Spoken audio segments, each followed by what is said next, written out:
Daisy. Mm.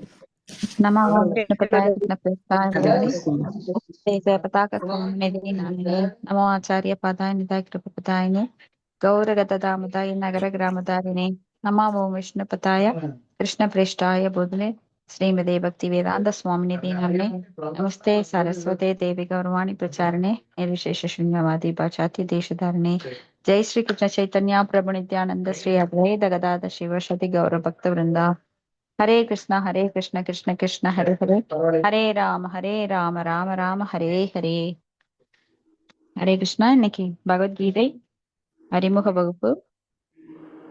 இன்னைக்கு page number 18வது பக்கம் மாதாஜி. அந்த 2வது பேராங்க மாதாஜி.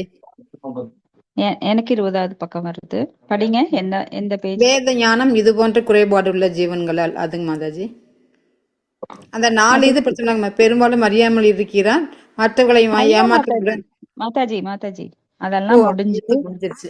நேத்து பார்க்கலை மாதாஜி, சாரி. நீங்க வரலையா? நேத்து வரலைங்க மாதாஜி. பரமபுருஷ பகவானும் அவர் திவ்யான இருப்பிடமும் சனாதனமாகும். பேஜ் எத்தனைங்க மாதாஜி? பேஜ் 20ங்க. சரிங்க மாதாஜி. மாதாஜி யார் படிக்கிறீங்க? ஹரே கிருஷ்ணா. 20தாங்க மாதாஜி.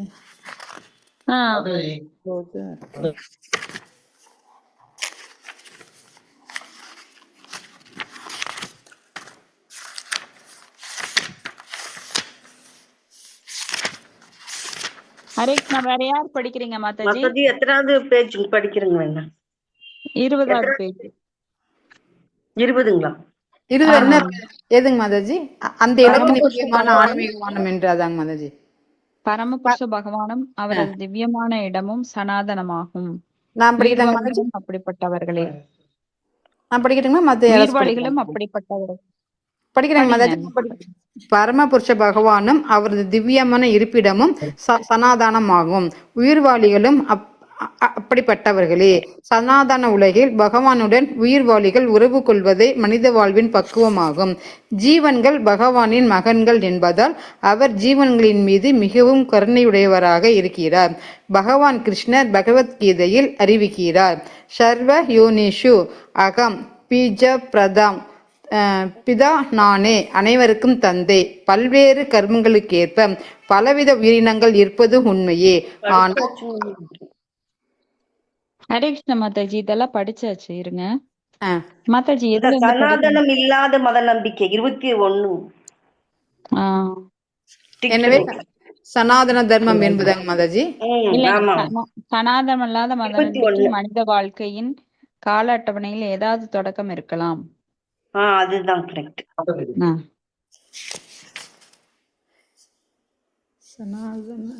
21 பேஜாங்க மாதாஜி. ஆமாங்க மாதாஜி. சனாதன தர்மம் என்பது ஒரு குறிப்பிட்ட வர்க்கத்தின் மத வழி. சனாதனம் அல்லாத மத நம்பிக்கை மனித வாழ்வின் கால அட்டவணையில் ஏதாவது தொடக்கம் இருக்கலாம். ஆனால் உயிர்வாளிகளுடன் நித்தியமாக இருக்கும் சனாதன தர்மத்தின் வரலாற்றில் இது போன்ற ஆரம்பமே இல்லை. அதிகாரப்பூர்வமான சாஸ்திரங்கள் உயிர்வாளிகளுக்கு பிறப்போ இறப்போ இல்லை என கூறுகின்றன. ஆத்மா என்றும் பிறப்பதில்லை, என்றும் அழிவதில்லை என கீதையில் கூறப்பட்டுள்ளது. நித்தியமானதும் அழிவற்றதுமான ஜீவன் தனது தற்காலிக பௌதிக உடல் அழிவுற்ற பின்பும் தொடர்ந்து வாழ்கிறான். சனாதன தர்மம் என்ற கருத்தின் அடிப்படையில் மதம் என்பதன் உட்பொருளை நாம் சமஸ்கிருத வார்த்தையின் மூலத்திலிருந்து அறிய முற்பட வேண்டும். ஒரு குறிப்பிட்ட பொருளுடன் ஒன்றி இருக்கும் தன்மை தர்மம் என்னும் சொல் குறிக்கிறது. நெருப்புடன் வெப்பமும் ஒளியும் இருக்கிறது என்று நாம் முடிவு செய்கிறோம். வெப்பமும் ஒளியும் இல்லாவிடில் நெருப்பு என்ற சொல்லுக்கு பொருளே இல்லை. அதுபோன்றே உயிர்வாளியின் முக்கியமான தன்மையை நாம் கண்டுபிடிக்க வேண்டும். அந்த முக்கியமான தன்மையோ அதன் நித்திய குணமாகும். அதன் நித்திய குணமே அதன் நித்திய தர்மமாகும். இங்க வந்து இது முடிச்சிடுறேன் மாதாஜி. சோ நித்தியமான தர்மம் என்னன்னு நம்ம கண்டுபிடிக்கணும். அதாவது நம்ம ஆத்மாவோட நித்தியமான தர்மம் என்ன? இப்ப நெருப்பு அப்படின்னா எப்படி அதனோட ஒளியும் வெப்பமும் இருக்கின்றதோ அது வந்து தனித்து இருக்காது. நெருப்பு அப்படின்னாலே அதுல வெப்பம் இருக்கும், ஒளி இருக்கும். அது போல இந்த ஆத்மா அப்படின்னா, ஏன்னா உடலுக்கு அழிவு இருக்கிறது, அதுக்கு பிறப்பும் இருக்கு, முடிவும் இருக்கு. ஆனா ஆத்மாக்கு கிடையாது. அப்ப அந்த ஆத்மாவோட நித்திய தர்மம் என்ன அப்படிங்கறத கண்டுபிடிக்கணும். அதுதான் நம்மளோட நித்தியமான குணம். படிங்க மாதாஜி, அது சனாதன கோஸ்வாமி. சனாதன கோஸ்வாமி ஸ்ரீ சைத்தன்ய மகாபிரபுவிடம் ஒவ்வொரு உயிர்வாளியின் ஸ்வர்பம் என்ன என்று வினவிய போது, உயிர்வாளியின் உண்மை நிலை புருஷோத்தமரான முழுமுதற் கடவுளுக்கு சேவை செய்வதே என்று அவர் பதிலளித்தார்.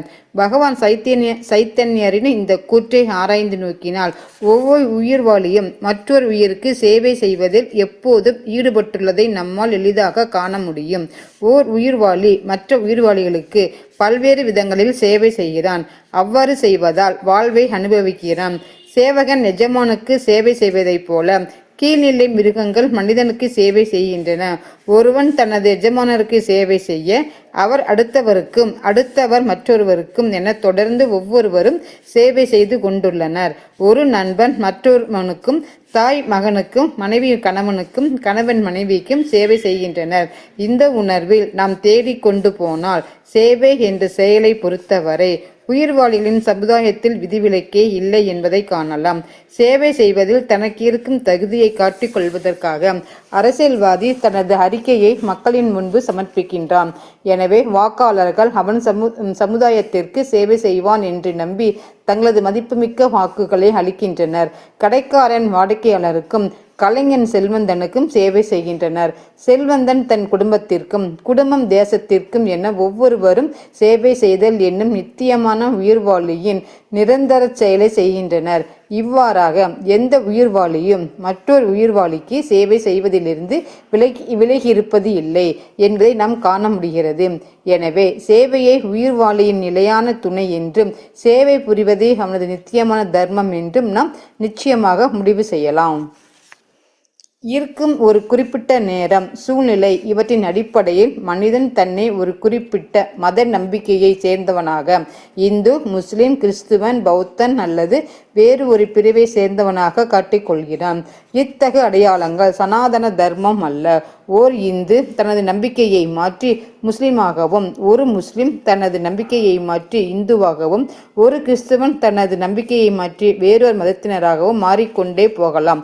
ஆனால் பிறருக்கு சேவை செய்தல் என்னும் நித்திய கடமையானது எந்த சூழ்நிலையிலும் மத நம்பிக்கையை மாற்றத்தால் பாதிக்கப்படுவதில்லை. இந்துவோ, முஸ்லிமோ, கிறிஸ்துவனோ எல்லா சூழ்நிலையிலும் ஒவ்வொருவரும் யாரோ ஒருவரது சேவகனே. எனவே ஒரு குறிப்பிட்ட மத நம்பிக்கையை பயிற்சி செய்வது சனாதன தர்மத்தை பயிற்சி செய்வதாகாது. சேவை செய்வதே சனாதன தர்மமாகும். உண்மையில் நாம் முழுமுதற் கடவுளுடன் சேவையின் மூலம் உறவு கொண்டுள்ளோம். முழுமுதற் கடவுள் பரம அனுபவிப்பாளராவார். உயிர்வாளிகளான நாம் அவரது சேவகர்கள். நாம் அவனது ஆனந்தத்திற்காக படைக்கப்பட்டுள்ளோம். பரமபுருஷ பகவானின் அந்த நித்திய ஆனந்தத்தில் பங்கு பெற்றால் நாமும் மகிழ்ச்சியுடையவராக ஆவோம். இல்லையே நாம் மகிழ்ச்சி அடைய முடியாது. சுயமாக மகிழ்வது இயலாது. உதாரணமாக, உடலின் எந்த பகுதியும் வயிற்றுடன் ஒத்துழைக்காமல் மகிழ இயலாது. முழுமுதற் கடவுளுக்கு திவ்யமான அன்பு தொண்டு புரியாமல் உயிர்வாரி மகிழ்ச்சியாயிருத்தல் என்பது சாத்தியமல்ல. பகவத்கீதையில் பல்வேறு தேவர்களை வழிபடுவதும் அவர்களுக்கு சேவை செய்வதும் அங்கீகரிக்கப்படவில்லை. 7ஆம் அத்தியாயத்தில் 20வது ஸ்லோகத்தில் கூறப்பட்டுள்ளது, காமைஸ் தைஸ்தை ஞானா பிரபத்யந்தே அந்நிய தேவதா தம் தம் நியதம் ஆஸ்தாய பிரகிருத்தியா நியதா ஸ்வயா. பௌதிக ஆசைகளால் புத்தியை இழந்தவர்கள் தேவர்களை சரணடைந்து தங்களது சொந்த இயற்கைக்கேற்ற வழிபாட்டு முறைகளையும் நியமங்களையும் கடைபிடிக்கின்றனர். காமத்தால் உந்தப்படுபவர்கள் முழுமுதற் கடவுளான கிருஷ்ணரை வழிபடாமல் தேவர்களை வழிபடுகின்றனர் என்று இங்கே நேரடியாக கூறப்படுகிறது. கிருஷ்ணர் என்ற பெயரை நாம் குறிப்பிடும் பொழுது நாம் எவ்வித மத பிரிவைச் சேர்ந்த பெயரையும் குறிப்பிடவில்லை. கிருஷ்ணா என்றால் உன்னதமான ஆனந்தம் என்று பொருள். முழுமுதற் கடவுள் எல்லா ஆனந்தத்திற்கும் இருப்பிடமாக விளங்குகிறார் என்பது உறுதி செய்யப்பட்டுள்ளது. நாம் அனைவரும் சுகத்தை தேடி ஏங்கிக் கொண்டிருக்கிறோம். ஆனந்த மயோ பியாயசத் வேதாந்த சூத்திரம் 1:12 பகவானைப் போலவே உணர்வு மிக்கவர்களான உயிர்வாளிகள் இன்பத்தை நாடுகின்றனர். பகவானின் இன்பம் நித்தியமானதாகும். உயிர்வாளிகள் அவருடன் உறவு கொண்டு ஒத்துழைத்து அவரது சங்கத்தில் பங்கு கொண்டால் அவர்களும் மகிழ்ச்சி அடைய முடியும். மகிழ்ச்சி ததும்பும் தனது விருந்தாவன லீலைகளை காட்டுவதற்காக பகவான் இப்பௌதிக உலகில் தோன்றுகிறார். பகவான் ஸ்ரீ கிருஷ்ணர் விருந்தாவனத்தில் இருந்தபோது நண்பர்களான இடையர்குலச் சிறுவர்களிடமும் இளம் பெண்களான கோபியர்களிடமும் மற்ற விருந்தாவன வாசிகளிடமும் பசுக்களிடமும் நிகழ்த்திய செயல்கள் அனைத்தும் இன்பம் நிறைந்தவையாக இருந்தன. விருந்தாவனத்தில் அனைத்து மக்களும் கிருஷ்ணரை தவிர வேறொன்றையும் அறியார். இருந்தும் பகவான் கிருஷ்ணர் தனது தந்தை நந்த மகாராஜரை இந்திர தேவனை வழிபடுவதிலிருந்து தடுத்தார். ஏனெனில் மக்கள் எந்த தேவர்களையும் வழிபட வேண்டிய அவசியமில்லை என்ற உண்மையை அவர் நிலைநிறுத்த விரும்பினார். மக்களுடைய இறுதி லட்சியம் முழுமுதற் கடவுளின் திருநாட்டிற்கு திரும்பி செல்வதே என்பதால் அவர்கள் அவரை கிருஷ்ணரை மட்டுமே வழிபட வேண்டும். பகவத்கீதையின் இது பார்த்துக்கலாம். ஹரே கிருஷ்ண மாதாஜி. அப்ப நேத்துதான் சனாதன தர்மம் அப்படின்னா என்னன்னு பார்த்தோம். அதாவது சனாதன அப்படின்னா நித்தியமானது. நாம இடையில நம்ம கற்பனைக்கேற்ப தோற்றுவித்ததுதான் இந்து, முஸ்லீம், கிறிஸ்டின் அப்படின்னலாம். ஆனா சனாதன தர்மம் அப்படின்னா சனாதனா நித்தியமான உயிர்வாளிகள், நித்தியமான பகவான். அப்போ இந்த நித்தியமான சேவை அப்படிங்கிறது உயிர்வாளிகளுக்கும் பகவானுக்கும் இடையில இருக்கிறது. அப்போ இங்க அதிகாரப்பூர்வமான சாஸ்திரங்கள் உயிர்களுக்கு பிறப்போ இறப்போ கிடையாது அப்படின்னு சொல்லுது. அதாவது ஆத்மா பிறக்கிறதும் கிடையாது, அழியறதும் கிடையாது. அப்ப இந்த உடல் தான் அழிகிறது, மறுபடியும் பிறக்குது. ஆனா இந்த ஆத்மா அழிவது கிடையாது. ஆத்மாவை யாரும் கொல்லவும் முடியாது. எந்த ஒரு ஆயுதத்தாலோ இல்ல காற்றாலோ நெருப்பாலோ கொல்ல முடியாது. அப்ப இந்த ஆத்மா வேறு வேறு உடல்கள் எடுத்து மறுபடியும் இந்த உடம்பு தோன்றுகிறது, மறைகிறது. ஆனா ஆத்மா அப்படியேதான் இருக்கு. எப்படி நெருப்புடன் வெப்பமும் ஒளியும் இருக்கோ அது போல இந்த உயிர்வாளியோட நித்திய தன்மை அப்படிங்கிறத நாம கண்டுபிடிச்சு அதை நம்ம ஃபாலோ பண்ணணும். அப்போ இந்த உலகத்துல நாம யாருக்காவது ஒருத்தருக்கு சேவை செய்யணும். கணவன் மனைவிக்கும், மனைவி குழந்தைகளுக்கும், ஆசிரியர் பிள்ளை ஸ்டூடெண்ட்ஸுக்கும், பிரின்சிபல் ஆசிரியர்களுக்கும், ஒரு அரசியல்வாதி தொண்டனுக்கும், தொண்டன் அரசியல்வாதிக்கும், இப்படி யாராவது ஒருத்தர் யாருக்காவது சேவை செஞ்சுக்கிட்டே இருக்கும் இல்லைங்களா? அப்ப அந்த சேவை அப்படிங்கறது நிறுத்தவே முடியாது. நீங்க முஸ்லீமா மாறினாலும் சரி, இந்துவா மாறினாலும் சரி, இல்ல கிறிஸ்டினா மாறினாலும் சரி, இந்துல இருந்து கிறிஸ்டினா மாறினாலும் அந்த சேவை என்பது தொடர்ந்து கொண்டே இருக்கும். ஏன்னா அதுதான் உயிர்வாளியோட தன்மை. யாருக்காவது சேவை புரிஞ்சுட்டே இருக்கணும். ஆனா அந்த சேவை யாருக்காக செய்யணுங்கிறது தெரிஞ்சுக்கிட்டோம்னா நம்ம வாழ்க்கை அர்த்தமுள்ளதா மாறிடும். ஏன்னா அதுதான் நித்தியமான தர்மம். தர்மம் அப்படின்னா தர்மம் தூ சாக்ஷாத் பகவத் பிரணீதம், பகவான் கொடுத்ததுதான் தர்மம்.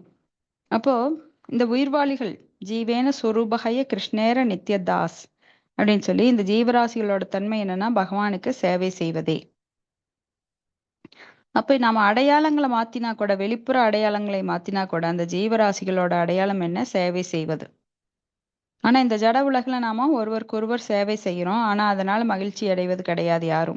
யாரையுமே திருப்திப்படுத்த முடியாது. ஒரு கணவன் மனைவியோ, மனைவி கணவனையோ, இல்ல குழந்தைகளையோ யாருமே இந்த உலகத்துல திருப்திங்கிறது கிடையாது. 100% யாராவது நான் முழுமையா திருப்தியா இருக்கேன் அப்படின்னு சொல்றவங்க இருக்காங்களா? கிடையாது. அப்போ நம்ம முழுமுதற் கடவுளுடன் சேவையில் உறவு கொள்கிறோம். முழுமுதற் கடவுள் பரம அனுபவிப்பாளர். அவர்தான் போக்தாராம் யக்ய தபசாம் சர்வலோக மகேஸ்வரம். அவர்தான் முழு அனுபவிப்பாளர். நாமெல்லாம் அவருடைய சேவகர்கள். அவரோட ஆனந்தத்திற்காக நாம் படைக்கப்பட்டிருக்கோம். அப்போ பகவானோட நித்திய ஆனந்தத்தில் பங்கு பெற்றால் நாமும் மகிழ்ச்சி அடைவோம். இல்லைன்னா மகிழ்ச்சி நம்மளுக்கு கிடைக்கவே கிடைக்காது. நாம இதுக்கு பல எக்ஸாம்பிள் பார்த்தோம். எப்படி ஒரு வயிற்றுடன் எல்லா பாகங்களும் ஒத்துழைத்தால் மட்டுமே இந்த உடலுக்கு மகிழ்ச்சி கிடைக்கும். அப்ப இந்த உடம்புல இருக்கிற ஒரு பார்ட், நான் உனக்கு சேவை செய்ய மாட்டேன், கண்ணுக்கு நான் மூடிக்கிறேன், நான் எதுக்கு உனக்கு சேவை செய்யணும், கால் நினைக்குது நான் உனக்கு சேவை செய்யல, நான் தனியா போயிடுறேன், கை நினைக்குது உனக்கு சேவை செய்யல, தனியா போயிடுறேன். அப்போ உடம்பு கஷ்டப்படாது அதிகமா. ஆனா இந்த பார்ட் இருக்கு பாருங்க, பார்ட் அண்ட் பார்சல். நாமெல்லாம் யாரு? பகவானோட பார்ட் அண்ட் பார்சல். அதனால நாம தான் கஷ்டப்பட வேண்டியிருக்கும். அப்போ ஒரு மரத்துக்கு நீர் ஊற்றுவது போல, மரத்தின் வேருக்கு நீர் ஊற்றுவது போல, நம்மெல்லாம் பகவான் கிருஷ்ணரை வழிபடும் போது மற்ற அங்கங்கள் அதனால் பயன் பெறுகின்றது. மரத்தினோட கிளை இலையெல்லாம் பயன்பெறுவது போல தேவர்கள், பகவானுடைய உயர்ந்த அங்கங்களான தேவர்கள், அவங்க தானா திருப்தி அடைகிறாங்க. அதனால தேவ வழிபாடு தேவை கிடையாது. இப்ப தேவ வழிபாடு அங்கீகரிக்கப்படல பகவத்கீதையில. 7வது அத்தியாயத்துல காமைஸ்தைஸ்தர்ஹிருதஜ்ஞானா பிரபத்திந்திய அந்நிய தேவதான்னு பகவான் சொல்றாரு. அதாவது பௌதிக ஆசைகளால் புத்தியை இழந்தவர்கள் தேவர்களை சரணடைந்து தங்கள் சொந்த இயற்கைக்கேற்ப வழிபாட்டு முறைகளையும் நியமங்களையும் கடைபிடிக்கின்றனர். அப்போ சொந்த இயற்கைக்கேற்ப அப்படின்னா சத்துவகுணமோ ரஜோகுணமோ அதற்கு தகுந்த, இப்போ தமோ குணத்துல இருக்கிறவன் வந்து ரொம்ப தேவர்கள்லயே கீழ்நிலையில இருக்கிற கற்பூராயன், காளிப்ப, முனிப்ப அந்த மாதிரி கும்பிடுவாங்க. கொஞ்சம் ரஜோ குணத்துல இருக்கிறவங்க என்ன காளி வழிபாடு பண்ணுவாங்க. அவங்கெல்லாம் வந்து அஹ், உக்கிர வழிபாடு. இப்படி பலவிதமான வழிபாடுகள் இருக்கு. அது குணத்திற்கு தகுந்த மாதிரி மாறுபடும். ஆனா சத்துவ குணத்துல இருக்கிறவங்க பாத்தீங்கன்னா எப்பவுமே விஷ்ணு வழிபாட்டுல ஈடுபட்டிருப்பாங்க. இப்ப பௌதிக ஆசைகள் எல்லாருக்குமே இருக்கு. அப்ப ஆசைகளை நிறைவேற்றுவதற்காக யார் யார் எந்தெந்த தேவர்களை வழிபட வேண்டும் என உள்ள இருக்கிற பரமாத்மா அவங்களுக்கு வழிகாட்டுறார். சோ நிறைய செல்வம் வேணுங்கிறவங்க குபேரனை வழிபடுவாங்க, லக்ஷ்மியை வழிபடுவாங்க. அப்ப பகவான் என்ன பண்றாருன்னா அவங்களுக்கு சொல்றாரு, உள்ள இருந்து பரமாத்மாவை இருந்து இந்த தேவதையை வழிபடு. ஏன்னா நீ ரொம்ப ஆசைப்படுற, ஆசையை நிறைவேற்றி வைக்கத்தான் உள்ள பரமாத்மாவாக பகவான் இருக்கிறார். அப்ப வந்து அவர் வழிகாட்டுறார், இந்த தேவதையை வழிபடு. ஏன்னா அவர் உள்ள இருந்துட்டு நம்மளுக்கு கைட் பண்ணிட்டே இருப்பார், சாட்சியாகவும் இருப்பார். பரமாத்மா இல்லாம யாராலையும் செயல்பட முடியாது. அப்ப கிருஷ்ணர் என்ற பெயரை சொன்னாலே அது எந்த மத பிரிவையும் குறிப்பிடுறது கிடையாது. கிருஷ்ணா அப்படின்னா ஆல் அட்ராக்டிவ், ஆனந்தம், ஆனந்தத்தின் இருப்பிடம் அவர். நாம் எல்லாருமே ஆனந்தத்தை தான் தேடுறோம். ஆனந்தமயோ அபியாஷாத் வேதாந்த சூத்திரம் சொல்லுது 1.1.12. பகவானை போலவே உணர்வு மிக்கவர்களான உயிர்வாளிகள் இன்பத்தை நாடுகின்றனர். ஏன்னா நாமெல்லாம் பகவான் இருந்து வந்ததுனால பகவானோட அந்த குணம் நம்மகிட்ட இருக்கு. இப்ப பகவானின் இன்பம் நித்தியமானது.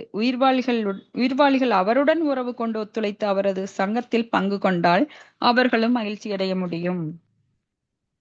இப்போ ஒரு கார் டிரைவர் இருக்கார், ஒரு பணக்காரரோட கார் டிரைவர்.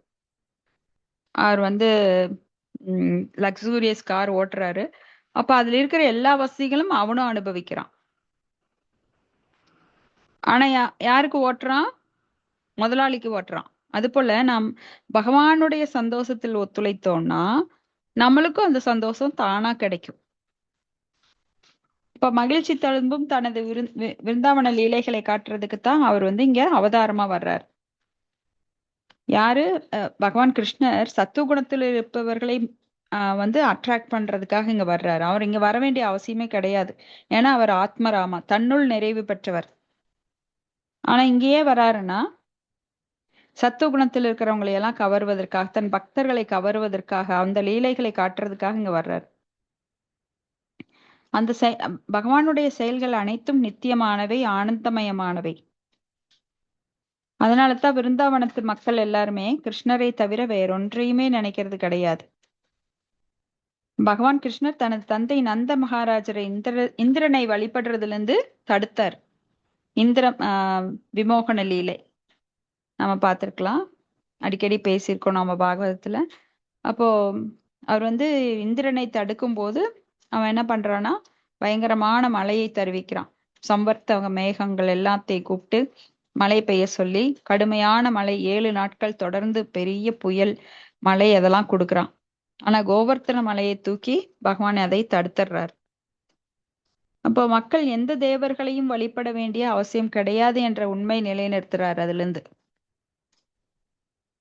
ஏன்னா மக்களுடைய இறுதி லட்சியம் என்னவா இருக்கணும்? பகவான் ஸ்ரீ கிருஷ்ணர் அவரது திருநாட்டிற்கு செல்லுவதே. இப்ப பகவத்கீதையில 15ஆம் அத்தியாயம் 6வது ஸ்லோகத்துல பகவான் ஸ்ரீ கிருஷ்ணரின் இருப்பிடம் எப்படிப்பட்டது அப்படின்னா, நத்தத் பாஷேதோஷுயோ ந சசாங்கோ ந பாவக எக்கத்வா நான் நிவர்த்தந்தை தத்தாம பரமம் மம. ஏன்னா பகவானோட இருப்பிடம் வந்து சூரியனாலோ சந்திரனாலோ இல்ல மின்சாரத்தாலோ நெருப்பாலோ ஒளியூட்டப்படுவது கிடையாது. ஏன்னா பகவான்கிட்ட இருந்து வர்ற அந்த தேஜஸ் எப்படிப்பட்டதுன்னா கோடி சூரிய பிரகாசம் உடையது. அப்போ பகவான்கிட்ட இருந்து வர்ற வெளிச்சமே அவருடைய லோகம் எல்லாத்துக்கும் வெளிச்சம் தருமா. அங்க இரவே கிடையாது. இந்த மெட்டீரியல் வேர்ல்டுல மட்டும்தான் துவந்தங்கள் அப்படிங்கிற டியூவாலிட்டி இருக்கு, இருமைகள் இருக்கு. ஆனா ஆன்மீக உலகத்துல இருமைகளே கிடையாது. அங்க எப்பவுமே வெளிச்சமா இருக்கும், எப்பவுமே இன்பமயமா இருக்கும். அங்க வந்து பொய்யோ பெரட்டோ துன்பமோ கிடையாது. இன்பம் துன்பம், எதிரி நண்பன், ஏற்றம் இறக்கம் அப்படிங்கிற இருமைகள் ஆன்மீக உலகத்திலேயே கிடையாது. இங்க இருமைகள் நிறைந்த உலகம் அப்படின்னாலே இந்த மெட்டீரியல் வேர்ல்டு தான். இப்ப நித்தியமான வானத்தின் தன்மையை இந்த ஸ்லோகம் விவரிக்கிறது. வானத்தை பற்றிய ஜட அறிவு நமக்கு இருக்கலாம், ஆனால் அந்த அறிவு சூரியன், சந்திரன், நட்சத்திரங்கள் போன்றவற்றுடன் தொடர்புடையதாக இருக்கிறது. ஆனால் சூரியனுக்கோ சந்திரனுக்கோ மின்சாரத்திற்கோ எவ்வித நெருப்புக்கோ நித்திய வானில் அவசியம் கிடையாது. ஏன்னா பகவான் இருந்து வெளிப்படுற அந்த பிரம்ம ஜோதி, அங்க பகவானோட லோகம் ஃபுல்லா வெளிச்சத்தை தருது. பிற கிரகங்களை அடைய நாம் கடின முயற்சிகள் செய்கிறோம். பிறகு கிரகங்களை அடைய நாம கடின முயற்சிகள் செய்து வருகிறோம். ஆனால் பரமபுருஷ பகவானின் இருப்பிடத்தை அறிந்து கொள்ளுவது கடினம் அல்ல. ஏன்னா அது வேதங்கள்ல கோரப்பட்டிருக்கு. ஏன்னா வேதங்கள் தான் நமக்கு எல்லா விஷயங்களையும் சொல்லுது. அக்ஞேச்சா ஸ்ரத்ததானஸ்ய சம்சயாத்மாவனஸ்யதி நாயம் லோகோ அஸ்தினப்பரோ நசுகம் சம்சயாத்மனக. இப்ப வேதங்களை நம்பாதவங்களுக்கு எப்பவுமே விடிவு காலம் கிடையாது. இப்ப பிரம்ம சம்ஹிதையில இது விவரிக்கப்பட்டிருக்கு. கோலோக ஏவ நிவசதி அகிலாத்ம பூத அப்படின்னு. கடவுள் தனது இருப்பிடமான கோலோகத்தில் நித்திய வாசம் செய்கிறார். எனினும் அவரை இந்த உலகத்திலிருந்தே அணுக இயலும். இதற்காகவே அவர் தமது உண்மையான வடிவான சச்சித் ஆனந்த விக்கிரகத்தை வெளிப்படுத்த இங்கு வருகிறார். அவர் தனது சுயரூபத்தில் தோன்றுவதால் அவர் எப்படி இருப்பார் என கற்பனை செய்ய வேண்டிய அவசியம் நமக்கில்லை. இது போன்ற கற்பனை மனோதரங்களை தடுப்பதற்காகவே அவர் கீழிறங்கி வந்து தனது சியாம சுந்தர ரூபத்தை காட்டுகிறார். துரதிருஷ்டவசமாக மனிதரை போன்று நம்மில் ஒருவராக இருந்து நம்முடன் விளையாடுவதால் மந்த புத்தியுடையோர் அவரை இழிந்துரைக்கின்றனர். அப்போ சிலரெல்லாம் நினைச்சுக்கிறாங்க பகவான் இங்க வந்து மனித ரூபத்துல வந்தா அவர் சாதாரண நம்மை போன்ற மனிதர் அப்படின்னு. ஆனா பகவான் வந்து திவ்யமானவர். நம்மை போன்ற மனித ரூபத்துல வந்தாலும் மனிதர் கிடையாது. அவர் முக்குணங்களுக்கு அப்பாற்பட்டவர், 3 குணங்களால் பாதிக்கப்படுவதில்லை. அவர் வந்து விபு, பெரியவற்றுள் பெரியவர், நாமெல்லாம் சிறியவற்றுள் சிறியவங்க. அப்ப அவரோட ஒவ்வொரு மயிர்கால்கள்ல இருந்து கோடானு கோடி அண்டங்கள் தோன்றி மறைகின்றது. இப்ப பகவானை பற்றிய ஒரு வடிவையோ அழகையோ அவரது சக்திகளையோ நினைத்து கூட பார்க்க முடியாது நம்மனால. ஏன்னா அவ்வளவு பெரிய அளவு இருக்கு. அச்சிந்திய, அனந்த. அனந்த அப்படின்னா எல்லையற்ற சக்திகளை உடையவர், எல்லையற்ற அழகுடையவர், எல்லையற்ற புகழுடையவர், எல்லையற்ற துறவு அப்படிங்கிற மனப்பான்மை கொண்டவர். சோ எல்லாமே அன்லிமிட்டெட். இவ்வளவுதான் சொல்ல முடியாது. அப்ப பகவானை நம்மில் ஒருவராக கருதிவிட முடியாது. ஆனா அவர் மனிதராக தோன்றும் போது அவஜானந்தி மாமூடா மானுஷம் தனமாஸ்ருதம் பரம்பாவம் அஜானந்தோ மமபூத மகேஸ்வரம். மூடர்கள் என்ன சொல்றாங்கன்னா அவர் நம்மளை போல மனிதர் தான், ஆனா வரலாற்றில் சிறந்த மனிதர்கள் எப்படி அலெக்சாண்டர், நெப்போலியன் அந்த மாதிரி இவர் ஏதோ ஒரு சித்திகளை பெற்று வந்திருக்கிறாரு, கடவுள் மாதிரி கடவுள் கிடையாது, அதனால பல சாகசங்களை செஞ்சுட்டு இந்த இதுல பண்ணுவாங்க இல்லையா மேஜிக், அது மாதிரி பண்ணிட்டு திரும்பி போயிடுறாரு அப்படின்னு அந்த மூடர்கள், மமமூடா மகேஸ்வரம் மூடர்கள் நினைக்கிறாங்க. இப்ப ஆன்மீக வாணி சொல்லுங்க முத்தேஜி. படிங்க முத்தேஜி. அடுத்த பேரல ஸ்டார்ட் பண்றேன். ஆன்மீக வாளின் ஒளிக்கதிர்களில். ஹரே கிருஷ்ணா. பிரணாம தச்சி. பிரணாம சுந்தரி. ஆன்மீக வானின் ஒளிக்கதிர்களில் எண்ணற்ற கிரகங்கள் மிதந்து கொண்டு இருக்கின்றன. பிரம்ம ஜோதி மிக உயர்ந்த லோகமான கிருஷ்ண லோகத்திலிருந்து வெளிப்படுகின்றது. இதன் கதிர்களில் பௌதீகத்தன்மைக்கு அப்பாற்பட்ட கிரகங்களான ஆனந்தமய சென்மய கிரகங்கள் மிதக்கின்றன. பகவான் கூறுகின்றார், நாதத் பாசயதே சூர்யோ நா சசாங்கோ நா பாவகா யத் கத்வா நா நிவர்த்தந்தே தாம பரமம் மம. அந்த ஆன்மீக வானத்தை அடைபவர் பௌதீக வானிற்கு மீண்டும் இறங்கி வரவேண்டிய அவசியம் இல்லை. பௌதீக வானில் மிக உயர்ந்த லோகமான பிரம்மலோகத்தை அடைந்தாலும் பிறப்பு, இறப்பு, முதுமை, நோய் என்ற இதே துன்பங்களை நாம் காண்போம். அவ்வாறு இருக்க சந்திரனுக்கு செல்வதை பற்றி சொல்லவே வேண்டாம். ஜட வாழ்வின் இந்நான்கு துன்பங்களிலிருந்து பௌதீக பிரபஞ்சத்தில் எந்த கிரகமும் விடுபட்டதல்ல. படிக்கட்டுங்களா? கண்டினியூ பண்றதா? ஹரே கன்டினியூ கிருஷ்ணா. பண்ணுங்க மாதாஜி, கன்டினியூ பண்ணுங்க. ஒரு 2 பேஜ் படிப்போம் நாங்க. சரி. உயிர்வாளிகள் ஒரு கிரகத்திலிருந்து மற்றொரு கிரகத்திற்கு பிரயாணம் செய்கின்றனர். ஆனால் இயந்திரங்களின் உதவியால் நாம் விரும்பும் கிரகத்திற்கு சென்றுவிட முடியாது. நாம் வேறொரு உலகத்திற்கு செல்ல விரும்பினால் அவ்வாறு செல்வதற்கென்று குறிப்பிட்ட வழிமுறை உள்ளது. அதுவும் கூறப்பட்டுள்ளது. யாந்தி தேவ விரதா தேவான் பித்ரோன் யாந்தி பித்ரு விரதா. கிரகங்களுக்கிடையே பயணம் செய்ய விரும்பினால் நமக்கு இயந்திரங்களின் ஏற்பாடுகள் அவசியம் இல்லை. கீதை கற்பிக்கிறது. யாந்தி தேவ விரதா தேவான். சந்திரன், சூரியன், உயர் கிரகங்கள் ஆகியவை ஸ்வர்க்க லோகம் என்று அழைக்கப்படுகின்றன. உயர்நிலை, நடுநிலை, கீழ்நிலை என்று 3 வித கிரக அமைப்புகள் உள்ளன. பூமி நடுநிலை கிரகத்தை சேர்ந்ததாகும். உயர்நிலை கிரகங்களுக்கு தேவலோகத்திற்கு பயணம் செய்வது எப்படி என்பதற்கு மிகச் சுலபமான வழியை கீதை நமக்கு தெரிவிக்கின்றது. யாந்தி தேவா பிரதா தேவான். ஒரு குறிப்பிட்ட கிரகத்தின் குறிப்பிட்ட தேவரை வழிபடுவதால் சந்திரனுக்கோ சூரியனுக்கோ மற்ற எந்த உயர் கிரகத்திற்கோ போய்விடலாம். இருப்பினும் இந்த ஜட உலகிலுள்ள எந்த கிரகத்திற்கும் செல்லும்படி பகவத்கீதை நம்மை அறிவுறுத்துவது இல்லை. ஏனெனில் நாம் மிக உயர்ந்த லோகமான பிரம்ம லோகத்திற்கே பயணம் செய்வோமாயினும் அதற்கு 40,000 வருடம் பயணம் செய்யும் ஓர் இயந்திரத்தை உருவாக்கி அதில் பயணம் செய்ய வேண்டும். அவ்வளவு காலம் உயிரோடு இருப்பது யார்? பௌதீக துன்பங்களான பிறப்பு, இறப்பு, முதுமை, நோய் எனும் துன்பங்களை அங்கும் காண வேண்டி இருக்கும். ஆனால் மிக உயர்ந்த கிரகமான கிருஷ்ணலோகத்திற்கோ ஆன்மீக வானத்திற்குட்பட்ட ஏதாவது ஒரு கிரகத்திற்கோ சென்றால் இந்த பௌதீக துயரங்களை காண மாட்டோம். இந்த ஆன்மீக கிரகங்கள் எல்லாவற்றிலும் மிக உயர்ந்த கிரகமான கோலோக விருந்தாவனம் எனும் கிரகம் மூல புருஷோத்தமரான ஸ்ரீ கிருஷ்ணரின் வாசஸ்தலம் ஆகும். இந்த விவரங்கள் எல்லாம் பகவத்கீதையில் தரப்பட்டுள்ளன. எப்படி இந்த ஜட உலகை விட்டு வெளியேறி எவ்வாறு ஆன்மீக வானில் உண்மையான ஆனந்தமயமான வாழ்வை தொடங்குவது என்பது பற்றிய விவரம் கீதையின் உபதேசங்களின் மூலமாக நமக்கு அளிக்கப்படுகின்றது. பகவத்கீதையின் 15ஆம் அத்தியாயத்தில் பௌதீக உலகின் உண்மை சித்திரம் கொடுக்கப்பட்டுள்ளது. அங்கு கீழ்வருமாறு கூறப்பட்டுள்ளது. ஊர்த்தவ மூலம் அத சாகம் அஸ்வத்தம் பிராகுர் அவ்யயம் சந்தாம்ஷி யஸ்ய வர்ணாணி யஸ்தம் வேத ச வேதவித். கிளைகள் கீழும் வேர்கள் மேலுமாக உள்ள ஒரு மரத்தை போன்று இங்கு பௌதீக உலகம் விளக்கப்பட்டுள்ளது. வேர்கள் மேற்புறமான மரத்தை பற்றிய அனுபவம் நமக்கு உண்டு. ஒரு நதிக்கரையிலோ நீர்த்தேக்க கரையிலோ நின்றால் நீரில் பிரதிபலிக்கும் மரங்கள் தலைகீழாக இருப்பதை காணலாம். கிளைகள் கீழே செல்ல வேர்கள் மேல் நோக்கி இருக்கின்றன. இது போன்றதே பௌதீக உலகம். இது ஆன்மீக உலகின் பிரதிபிம்பம். இப்பௌதீக உலகம் உண்மையின் நிழல் போன்றதாகும். நிழலில் உண்மையோ ஆதாரமோ இல்லை. ஆனால் நிழலிலிருந்து உண்மையும் ஆதாரமும் உள்ளதென்பதை நாம் அறிந்து கொள்ள முடியும். பாலைவனத்தில் நீர் கிடையாது. ஆனால் கானல் நீரானது நீர் எனப்படும் பொருள் இருப்பதை உணர்த்துகின்றது. பௌதீக உலகில் மகிழ்ச்சி என்னும் நீர் இல்லை. உண்மையான மகிழ்ச்சி என்னும் நீர் ஆன்மீக உலகில் மட்டுமே உள்ளது.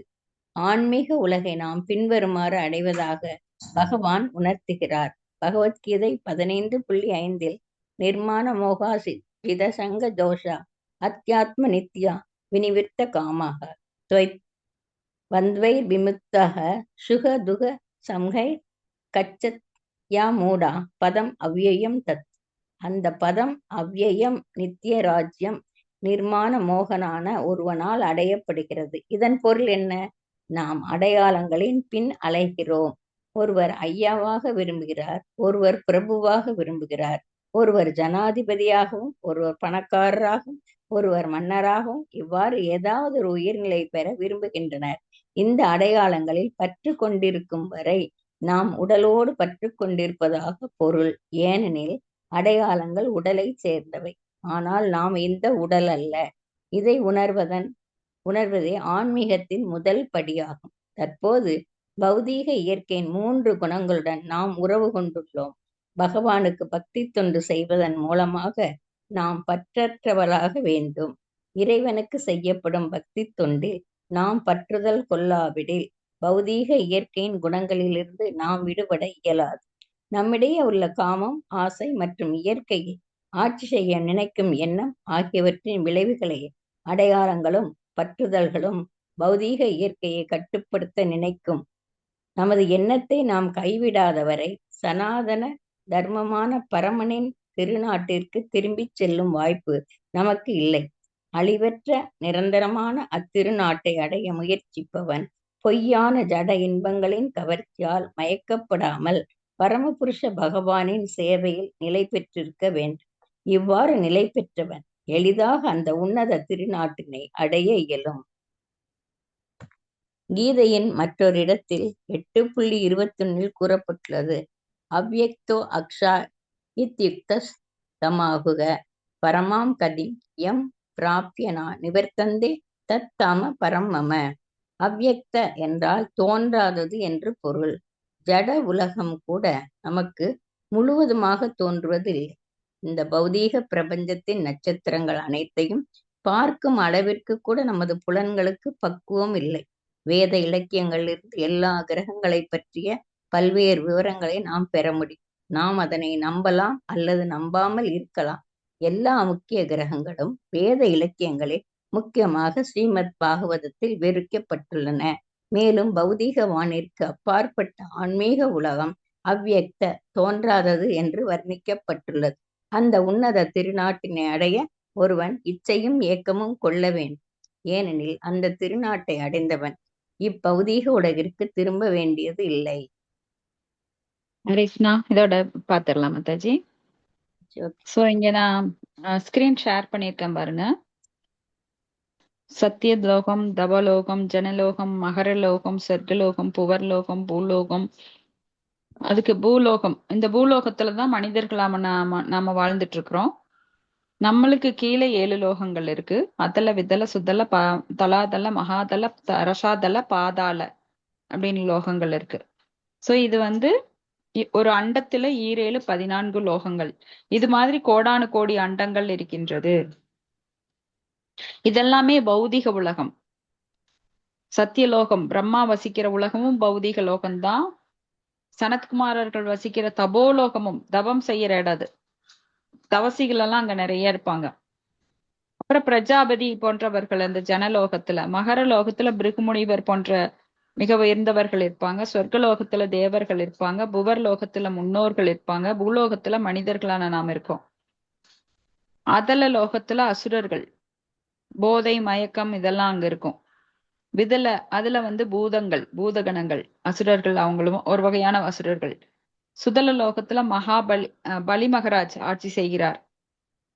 தலாதல, அதுலயும் மாயா ஆட்சி செய்து. மகாதல நாகலோகம் அது. ரசாதல அப்படின்னா தைத்தியர்கள், அசுரர்கள், அவங்களும் தைத்தியர்கள்னா அசுரர்கள்ல ஒரு வகைதான் தைத்தியாஸ். அப்புறம் பாதாள, பாதாள லோகத்துல வாசுகி, வாசுகி பாம்பு, அந்த மாதிரி பாம்பினங்கள் நாகலோகத்திலையும் சரி பாதாள லோகத்திலையும் சரி. சோ இப்படியும் லோகங்கள் 7 14 லோகங்கள் இருக்கு. அப்போ ஆன்மீக வான்வெளியில வந்து எண்ணற்ற கிரகங்கள் இருக்கு. பிரம்ம ஜோதி மிக உயர்ந்த லோகமான கிருஷ்ண லோகத்திலிருந்து வெளிப்படுகின்றது. ஏன்னா அதுதான் டாப். கிருஷ்ண லோகம் தான் மிக உயர்ந்தது, அதுக்கு மேல என்னமே இல்லை. அப்ப மிக உயர்ந்த லோகம் கிருஷ்ண லோகம், வைகுண்ட லோகம். அதுக்கு கீழே கிருஷ்ண லோகம் வந்து பகவான் கிருஷ்ணர், ஸ்ரீமதி ராதாராணி அவர்கள் சகாக்கள், சகிகள் அவங்கெல்லாம் இருக்கிற இடம்தான் கிருஷ்ணலோகம். அதுக்கு கீழே வைகுண்ட லோகம். வைகுண்ட லோகங்கள்ல நாராயணர் பல்வேறு அவரோட பொசிஷன்ல நாராயணர் அங்க ஆட்சி செய்கிறார். வைகுண்ட லோகங்கள், அந்த லோகங்களுக்கு போனா யாரும் திரும்பி கீழே வர வேண்டிய அவசியம் இல்லை. அது வந்து ஆனந்தமய, சின்மய அந்த கிரகங்கள் அப்படி சொல்லப்படுது. அப்ப ஆன்மீக வானத்தை அடைபவர் பௌதிக வானத்தில் இறங்கி வர வேண்டியதில்லைன்னு நத்தத் பாஷிதோஷியோ நசசாங்கோனா பாவக யக்கத்வா நிவர்த்தந்தே தத்தாம பரமம் மம. அங்க போனவங்க யாரும் திரும்பி வர வேண்டியதில்லை.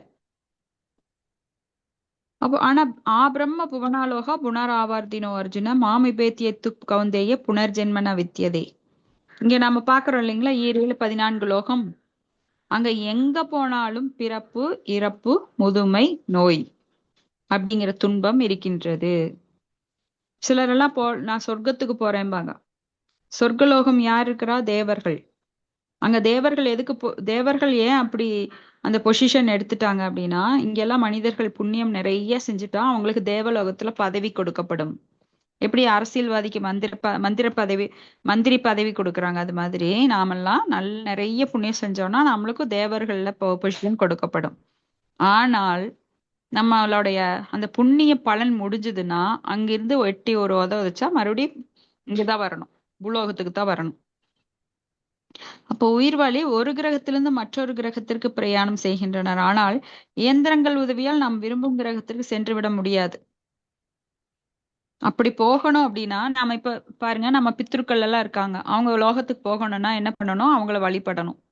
யாந்தி தேவ விரதா தேவான் பித்ரு யாந்தி பித்ருவிரதாக பூதானி யாந்தி பூதேஜி யாந்தி அப்படின்னு சொல்லி பகவத்கீதையில பகவான் சொல்றார். நாம் இப்ப தேவர்களை வழிபட்டா தேவலோகத்துக்கு போலாம். பிரம்மாவை வழிபட்டா பிரம்மலோக சத்தியலோகத்துக்கு போலாம். பிரம்மலோகம் அல்லது சத்தியலோகம் ரெண்டுமே ஒண்ணுதான். இல்ல பூதங்களை வழிபட்டால் பூதகணங்கள் வசிக்கும் உலகத்துக்கு நாம போலாம். சோ இதுக்கு ஒண்ணு வாகனம் வேண்டியது இல்ல. நீங்க உயிர் போயிருச்சுன்னா கண்டிப்பா அங்கதான் போவீங்க. சோ சிவனை வழிபட்டா சிவலோகத்துக்கு போலாம்.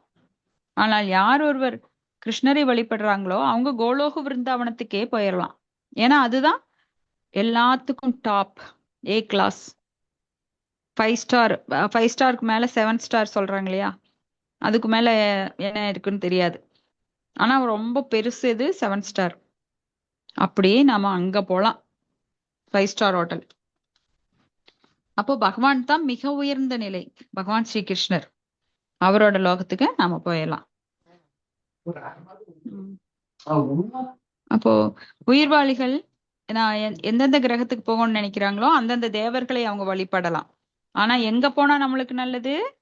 கிருஷ்ணரோட லோகத்துக்கு போனா தான் நல்லது. ஏன்னா இந்த லோகங்களுக்கு போனா இங்க பாருங்க, 17 லோகத்துக்கு போனாலும் அங்க பிறப்பு இருக்கு, முதுமை இருக்கு, நோய் இருக்கு, எல்லாமே இருக்கு. இங்க இருக்கிற எல்லாமே அங்க இருக்கு. ஆனா என்னன்னா இங்க விட அதிகமான சுகங்கள் மேல மேல போக போக, ஒவ்வொரு லோகத்துக்கு போக போக இங்க விட அதிகமான ஆயுட்காலம், அதிகமான இன்பம். இங்கெல்லாம் ஃபிளைட்ல தான் நாம ஏறணும் அப்படின்னா அங்கெல்லாம் வானூர்தி, நினைச்ச உடனே அது முன்னாடி நிக்கும். அதுக்கு பெட்ரோலோ டீசலோ போட வேண்டியது இல்ல. அதுல ஏறி உட்கார்ந்தா நாம நினைச்ச இடத்துக்கு போகும். அங்க இங்க விட பெரிய பெரிய வசதிகள் இருக்கும். அவ்வளவுதான் வித்தியாசம். ஆயுட்காலம் அதிகம். மற்றபடி தேவர்களோட ஆயுட்காலம் எப்படின்னா நம்மளோட 6 மாத காலம். உத்தராயணம் தட்சாயணம். சூரியன் வடக்கு நோக்கி செல்லும் திசை உத்தராயணம், தெற்கு நோக்கி செல்வது தட்சாயணம். அந்த 6 மாதங்கள் அவங்களுக்கு ஒரு பகல், 6 மாதங்கள், இன்னொரு 6 மாதங்கள் அவங்களுக்கு ஒரு இரவு தேவர்களுக்கு. அப்ப நம்மளுடைய ஒரு வருடம் அப்படிங்கிறது அவங்களுக்கு ஒரு நாள். இப்படி மேல லோகங்கள் போக போக என்ன ஆகும்னா ஆயுட்காலம் அதிகரிக்கும். இங்கெல்லாம் நாம காட்டன்ல உடை உடுத்துறோம் அப்படின்னா அவங்க எல்லாம் பட்டுல உடை உடுத்துவாங்க. அந்த மாதிரி எல்லா வசதிகளும் அங்க அதிகமா இருக்கும். இங்கெல்லாம் சாதாரண ட்ரிங்க்ஸ் அடிக்கிறாங்க அப்படின்னா அவங்க குவாலிட்டியான ட்ரிங்க்ஸ் அடிப்பாங்க. அது மாதிரி எல்லா வசதிகளும். அப்போ ஜட உலகில் உள்ள எந்த கிரகத்திற்கு செல்லும்படி நம்மளை பகவத்கீதை வலியுறுத்தல. பகவான்கிட்டயே வர சொல்லிதான் அவர் சொல்றாரு. ஏன்னா அங்க மட்டும்தான் துன்பம் இருக்காது. மற்ற லோகங்கள் எங்க போனாலும் நம்மளுக்கு பிறப்பு, இறப்பு, முதுமை, நோய் அப்படிங்கிறது இருக்கும். ஆனா பௌதிக உலக துயரங்கள் எல்லாம் ஆன்மீக உலகத்துல கிடையாது. கோலோக விருந்தாவனத்துல ஒரு சிறு துயரம் கூட கிடையாது. அப்ப ஜட உலகை விட்டு வெளியேறி எவ்வாறு ஆன்மீக வானில் உண்மையான ஆனந்தமயமான வாழ்வை தொடங்குவது அப்படிங்கிற பற்றிய விவரம் கீதையில நம்மளுக்கு கொடுக்கப்பட்டிருக்கு. அப்போ இந்த ஆன்மீக உலகங்கள், பௌதிக உலகங்கள், இதுக்கு என்ன வித்தியாசம் அப்படின்னா ஊர்த்துவமூலம், அதகசாகம், அஸ்வத்தம், பிராகூர், அவ்யயம் அப்படின்னு சொல்லி புருஷோத்தம யோகம் 15வது அத்தியாயத்துல சொல்லப்பட்டிருக்கு. அப்ப இங்க மரங்கள் எப்படி இருக்குன்னா வேர் கீழே இருக்கும், மரம் மேல இருக்கும். அது அப்படியே திருப்பி போட்டா என்ன ஆகும்? இப்ப ஆற்றங்கரையில எல்லாம் நீங்க நீர்நிலைகள் எல்லாம் பாப்பீங்க. அந்த கரையோர இருக்கிற மரம் தலைகீழா காட்சியளிக்கும். அதாவது கிளை கீழ் இருக்கும், வேர் மேல இருக்கும். அப்போ அது மாதிரிதான் இந்த பௌதிக உலகம் அதனுடைய பிரதிபிம்பம். ஆன்மீக உலகோட தலைகீழான தோற்றம் தான் இந்த பௌதீக உலகம். எப்படி அந்த செடியை மரத்தை நாம பாக்குறோம், ஒரு ஒரு நீர்க்கரைன்னு குளத்திலேயோ இல்ல நதியிலேயோ தேங்கி இருக்கிற நீர்ல அந்த கரையோரம் இருக்கிற மரம் வந்து தலைகீழா இருக்கும். அது போல இந்த ஆன்மீக உலகத்தோட தலைகீழ் பிம்பம் தான் இந்த பௌதீக உலகம். இப்ப பாலைவனத்துல நீர் கிடையாது, ஆனால் காணல் நீர் அப்படிங்கிறது நாம பாக்குறோம். அது போல இங்க வந்து இன்பம் கிடையாது, ஆனா நாம் என்ன நினைக்கிறோம், இங்கே இன்பம் இருப்பதாக நாம் தேடி அலைந்து கொண்டிருக்கிறோம். அதாவது நிழல், ஆன்மீக உலகத்தோட நிழல் தான் இந்த பௌதீக உலகம். அப்ப நிழல்ல நீங்க ஏதாவது பறிக்க முடியுமா? உண்மையான மரத்துல தான் எல்லாத்தையும் பறிக்க முடியும். ஒரு ஆப்பிளோ இல்ல ஒரு ஆரஞ்சோ எதுவாக இருந்தாலும் நீங்க நிழல் மரத்துல பறிக்க முடியுமா? முடியாது.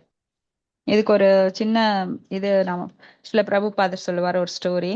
என்னன்னா ஒரு ஒரு இஸ்கானுக்கு போவார். நம்ம காலையில டெய்லி எந்திரிச்சு நேரத்துல மங்களாரத்திக்கு போவார். 3 மணிக்கு எந்திரிச்சு 4 மணிக்கெல்லாம் போவார். அப்ப ரொம்ப இருட்டா இருக்கும்.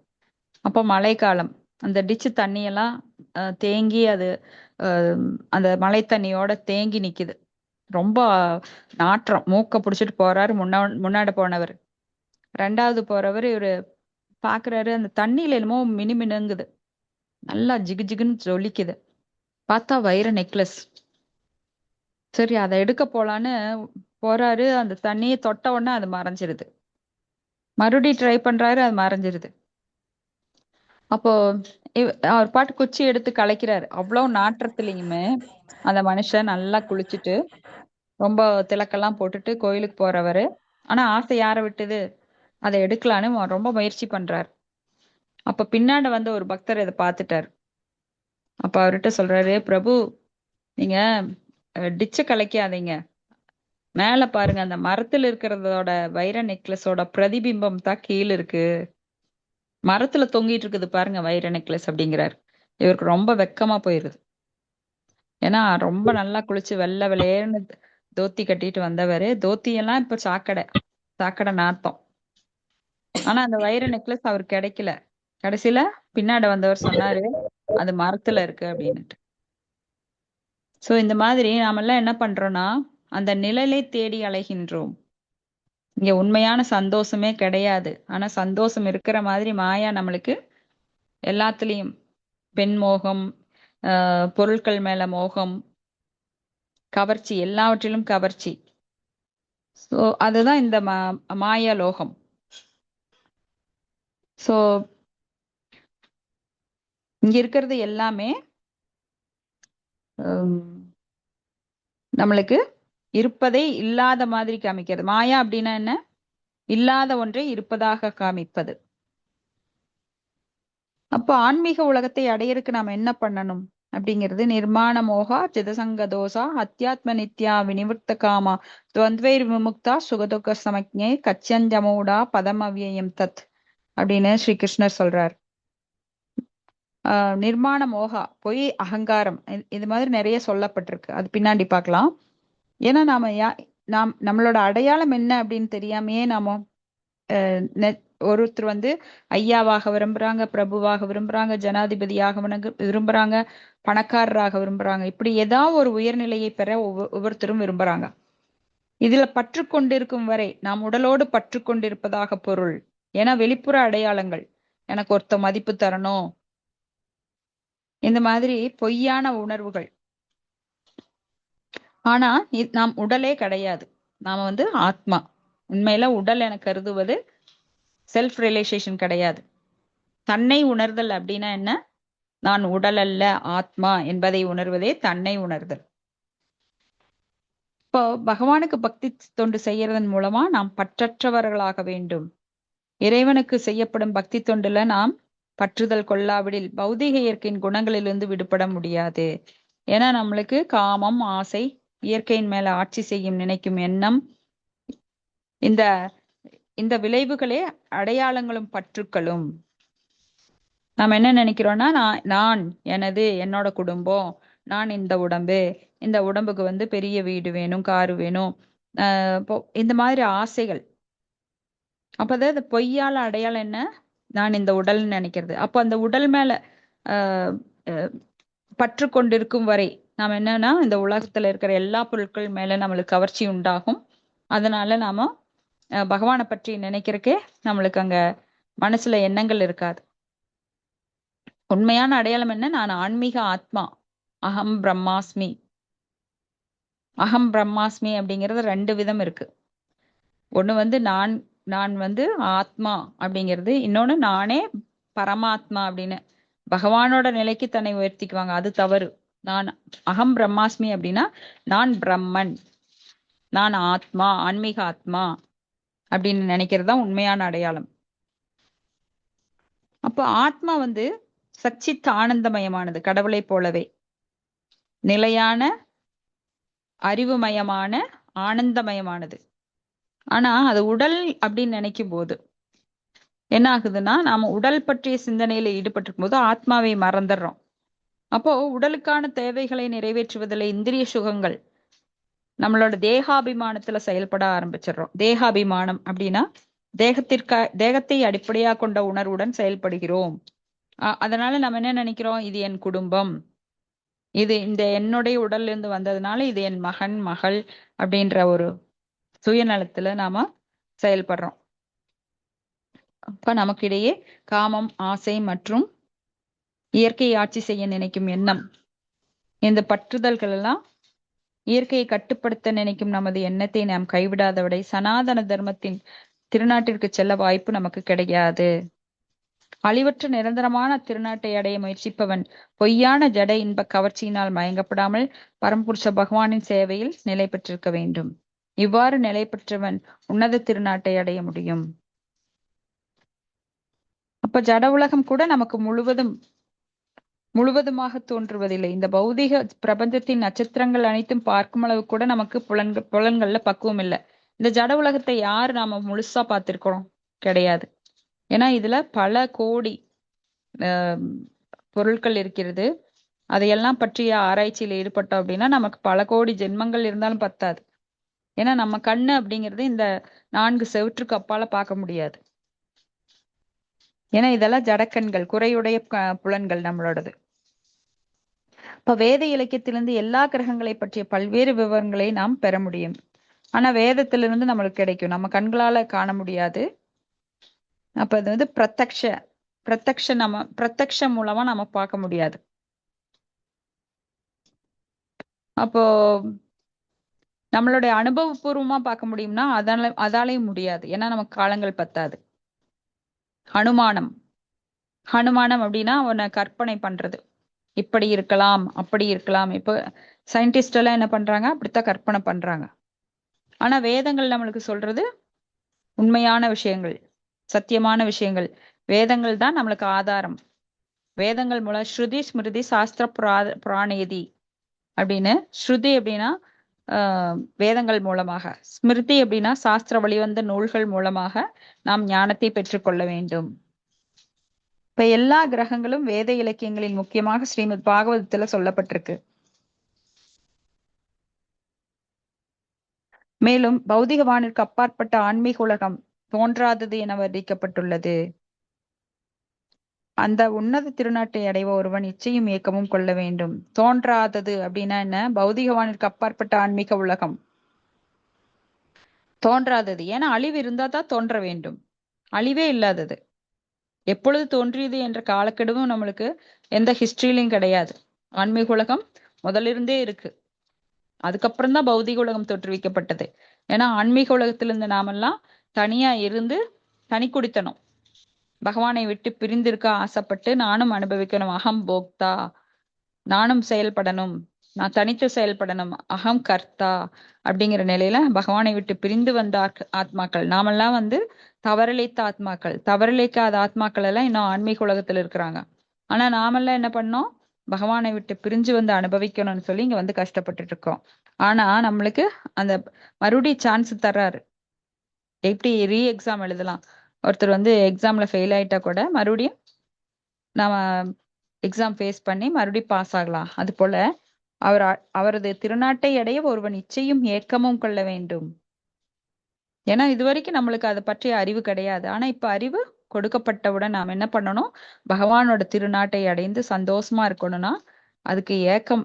ஏன்னா ஏங்கும் போதுதான், அழுகிற குழந்தைக்கு தான் பால் கிடைக்கும்.